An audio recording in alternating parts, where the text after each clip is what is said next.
Welcome to the UEFA Champions League Coast to Coast podcast, coming to you from the west coast of the U.S. Josh Lander, joined by a familiar face that we haven't seen since the World Cup, Dan Tracy. How are you today, sir?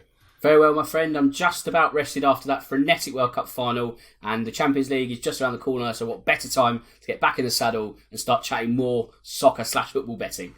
Yes, sir. We are back in the saddle for sure. Very excited to be here talking Champions League. We had a great time doing the World Cup. Obviously, like you said, frenetic ending to it, and it was wonderful. But we're happy to keep the coverage going here on thelines.com. So make sure you do check out Dan's great articles that are coming about each and every one of these Champions League matches that are coming up to you. 4 of them next week. We're going to have a couple videos about each day's worth of games. So do like and subscribe as well, so you can continue to follow along for the rest of this Champions League as we are now in the knockout stages in the round of 16 here. This video is going to be a sort of introductory to the Champions League and really a bit more about the overarching odds here rather than the individual games. We look at, who we intend to potentially put some futures wagers on here for winners and mostly, who can, potentially advance and things of that nature. Things we talked to you guys about in that very first World Cup episode as well. So I would just read off a few of the odds for the potential winners here, Dan, and it starts with Man City, plus 175, who just had a very big defeat to your boys, Tottenham, as of a week ago or so. Bayern is plus 650 as they take on PSG, who is next, plus 800 for them. And then Liverpool at plus 1,000, and Real Madrid and Napoli are both plus 1,000. I'll just finish off with Chelsea and Tottenham at plus 1,600 for Chelsea, and the Hotspurs there, plus 1,800, the Spurs, I should say. Dan, let me know what you think about everything I just said there. Okay, then let's start with the favourites, that being Manchester City. And of course, the Holy Grail is the Champions League trophy. They've got very close to it a few years ago, but they've never actually got their hands on it. I mean, City are in a bit of a storm at the moment with their financial dealings of the past decade or so. So this either is going to galvanise the team over the next couple of months, or it's going to be a massive cloud over them. If it does galvanise them, this might be the thing that finally leads City to the Champions League.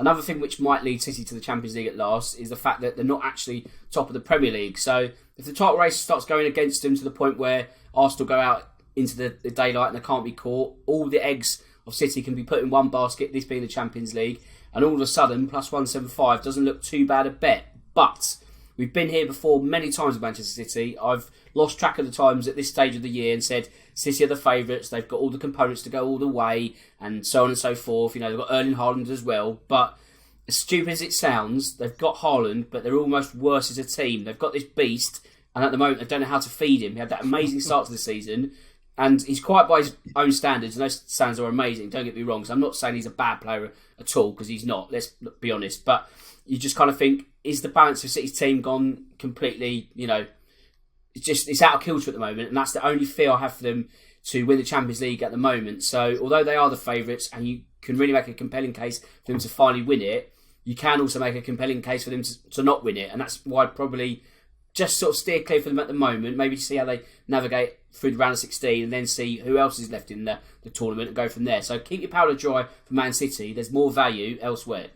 Keep your powder dry for Man City. I like that. I would also say we've heard that narrative before with Man City, where it's just this wealth of talent, this endless well of talent, if you will, that doesn't necessarily lead to team chemistry, as you say, on the pitch and results. So I guess if there is a bet that you would be willing to make here, plus 175 as it stands for Man City, definitely not worth the squeeze on that juice. But I'm surprised to see, maybe I shouldn't be, but Bayern plus 650 with such wonderful odds for a team that just conceded 2 goals while scoring 18 during the group stage of this tournament. I suppose the reason their odds are that are not as short as you might think is because they're taking on the team who's the third favorite in this tournament in the next round as sort of an unlucky draw, taking on PSG, right? Yeah, that's exactly right. So you can make the same case for PSG at plus 700 because they're facing each other. You've got to clear that hurdle first. So if you're picking Bayern Munich at 650, there's certainly value there, but of course that could go up in smoke in just 180 minutes of football. So whether you want to sort of go for them now or you want to wait for this tie to go, and then whoever wins that one will probably drop to, 350, 400. So you lose a bit of value, but you're a step closer to the final and so on and so forth. So again, keeping your powder dry only because they're facing each other However, whoever does move on out of that tie, I think they also make a very strong case to be winners, and that's probably where the value is, which is at Man City, if that makes sense. It does, but may I suggest then potentially just putting a little bit on each of them at this Yep, point because both of absolutely. their odds, right? Yeah, Yeah. they're going to drop considerably. I would also throw one thing out there that I don't want to ruin a topic that we're going to discuss when we discuss this first match, Bayern and PSG, but plus 650 for Bayern, now knowing that Kylian Mbappe is likely not to play. Although I will say as well, Bayern's coaching staff has said that they think it's all trickery and that they think Mbappe is going to suit up and it's a false injury report. But assuming that this is the truth, does that make it maybe potentially a little bit better to bet on them at this point at plus 650? Yeah, I think it does actually. As you say, Mbappe not in the mix. If he is not in the mix, that's a great price because you're sort of thinking if PSG are weaker, the market hasn't reflected that at the moment. If you sort of knew that Mbappe was definitely out, you'd imagine Bayern Munich to be dropping to, I don't know, 500, 550. But because the market hasn't quite sort of caught on to the facts, that's a great price. So as you say, if you've got a little bit of bankroll, why not sprinkle some on both clubs? Because Right. you only need one of them to get to the final and win, and you've got a pretty hefty return. Right, precisely. Before we wrap this one up, any other teams in the way of a dark horse that we haven't touched upon here? Well, I think you have to go for Real Madrid as a dark horse at plus 1200. It sounds silly to say they are a dark horse, but they're always there, aren't they? They've got this amazing pedigree in the Champions League. That's plus 1200. But what I would say actually is that just to get to the finals, plus 500. And when you consider that Bayern Munich and PSG, one of those is going to be knocked out.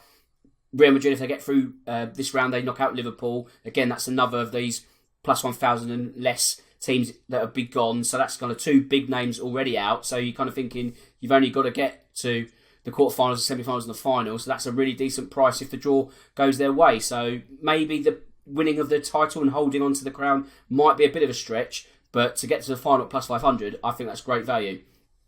Love that as a start. That is all the time we're going to spend on this one for you guys. We're excited to get into this day one of the knockout stage on February the 14th. So we'll have a couple videos about those games and the following day's worth of games as well. So stay on us for the rest of this Champions League. And until we see you next, happy betting.